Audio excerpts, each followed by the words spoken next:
Guys, so ఈరోజు మనం ఒక చిన్న వ్లాగ్ అయితే ప్లాన్ చేసాం. ఏంటంటే మనం ఒక షూ ఆర్డర్ చేసాం ఆన్లైన్లో, అది స్టోర్కి వెళ్ళి పిక్ చేసుకోవాలి.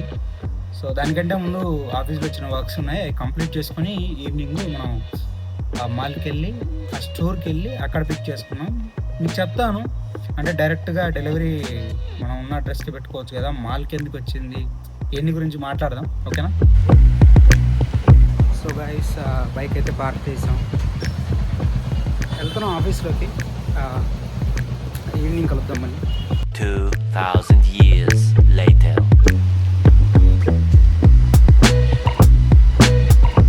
సో గాయస్, మనం మాల్కి అయితే వచ్చాము. సో మనకి ఇక్కడ టాప్ ఫ్లోర్లో ఉంది మనకి అయితే పికప్ పాయింట్. అక్కడికి వెళ్ళి మన షూ అయితే పిక్ చేసుకుని, యాక్చువల్గా మన డెలివరీ వచ్చింది, పిక్ చేసుకొని మనకు టైం లేదు, వెళ్ళి అయితే పిక్ చేసుకున్నాం.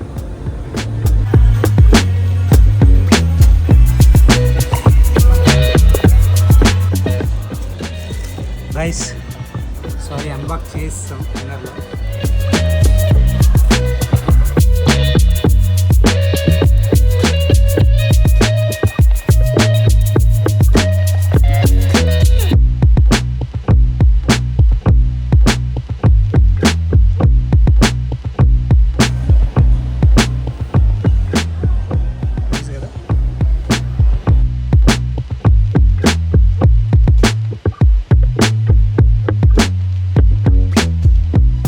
అంతా సెట్ అయింది, ప్యాక్ చేసుకొని వెళ్ళిపోదాం. యాక్చువల్గా సైజ్ చెక్ ఎందుకు ఇక్కడ చేసామంటే, మనం ఒకవేళ సైజ్ ఓకే అవ్వకపోతే మనం వెంటనే ఇక్కడే మనం ఎక్స్చేంజ్ చేసుకోవచ్చు అనమాట.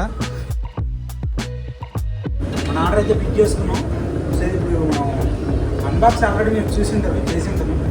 సో అసలు ఇది నేను స్టోర్కి వచ్చి ఎందుకు పిక్ చేసుకున్నాను ఏంటనేది ఒకసారి ఎక్స్ప్లెయిన్ చేస్తాను మీకు నీట్గా. సో గైస్, మనం ఆన్లైన్లో ఆర్డర్ చేయకుండా స్టోర్ పికప్ ఎందుకు పెట్టుకున్నానో ఎక్స్ప్లెయిన్ చేస్తా. సో జనరల్గా దీన్ని డైరెక్ట్గా ఆన్లైన్లో ఆర్డర్ పెట్టుకుంటే ఏమవుతుందంటే, మనకు ఇంటి అడ్రస్కి ఆర్డర్ పెట్టుకుంటే 250 రూపీస్ డెలివరీ ఛార్జ్ పడుతుంది అన్నమాట. సర్లేని డైరెక్ట్గా స్టోర్లో తీసుకున్నామంటే మనకు స్టోర్లో ఈ స్టాక్ అనేది అవైలబుల్ లేదు. అందుకు మనం ఏం చేసామంటే థర్డ్ ఆప్షన్, ఆన్లైన్లో ఆర్డర్ చేసి స్టోర్ పికప్ పెట్టుకున్నాం అనమాట. సో దానివల్ల ఏంటంటే మనకు డెలివరీ ఛార్జ్ పడితే స్టోర్లోకి వెళ్ళి మనం ట్రైల్ చేసుకోవచ్చు ఇమీడియట్గా. ఇంకా నచ్చకపోతే ఇమీడియట్గా మనం ఎక్స్చేంజ్ కూడా చేసుకునే ఒక ఆప్షన్ ఉంటుంది అనమాట. అందుకోసం మీకు ఈ ఆప్షన్ పెట్టాం. సో ప్రజెంట్ అయితే మనం ట్రై కూడా చేశాను, ఫిట్ అంతా ఎగ్జాక్ట్ ఉంది, సెట్ అయింది. సో ఇది దీని బ్యాక్ అండ్ స్టోర్ అనమాట. మనం స్టోర్కి వచ్చి ఎందుకు పిక్ చేసుకున్నాం అనేది. దానికైతే ఆర్డర్ పికప్ తీసుకున్నాము. సో ప్రజెంట్ ఇక్కడ ఎందుకు వెయిట్ చేస్తున్నాం అంటే, ఫుడ్ ఆర్డర్ ఇచ్చాము. మా నెంబర్ వచ్చేసరికి 327. అంతవరకు వెయిట్ చేసి ఒకడాల్లో వాడు ఇచ్చే బ్రెడ్ ముక్కలు తినేసి రూమ్కి వెళ్ళిపోతాం. అంతే, ఇంకేం లేదు.